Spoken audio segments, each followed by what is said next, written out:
everybody, Coach Kim here. Next week is week 6 of Transformation Challenge, and we are calling that Dominating the Weight Floor. So we're going to have a few videos that talk about some specific exercises that we feel need to be addressed, just so everyone's aware of how to best do that exercise. And today I'm going to talk about the lunge. So I've got my assistant studio manager, Michelle, here, and she is in half kneeling because we're going to talk about building our lunge from the ground up. So you'll notice she's got 90 degrees in her back knee and her toe is into the floor. Because when we drive up out of this half kneeling position, we're going to drive up equally between the back toe and that front heel. All right, so as she drives up nice and slow, equal between the toe and the heel, she'll come all the way up, and then she'll sink it down and not touch the floor with that knee this time. Perfect. And then drive back up. So you'll notice she gets that 90 degree at the front knee, 90 degrees at the front hip, and then of course 90 degrees at that bottom knee.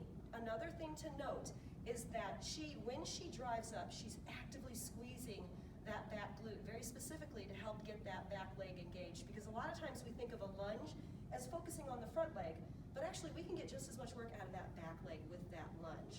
Another thing I want to talk about as we stay in this static lunge is that you can lead your lunge with your back knee. So think about leading with the back knee and driving that knee straight down into the floor, driving up, squeezing that glute back up. A lot of times it's hard to get that knee bend and we want to keep it straight.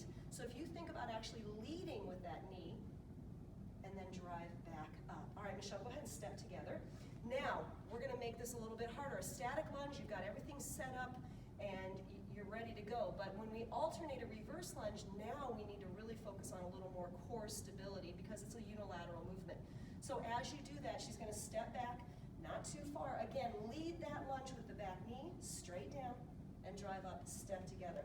No reason to rush this because we really want to focus on maintaining that vertical position, shoulders, hips, all the way down through the knees with that lunge. So static lunge is going to be your easiest variation. Reverse lunge is next. That forward lunge is even more difficult to maintain position because you want to lean into it. We're not going to talk about that one right now, or we'll do it.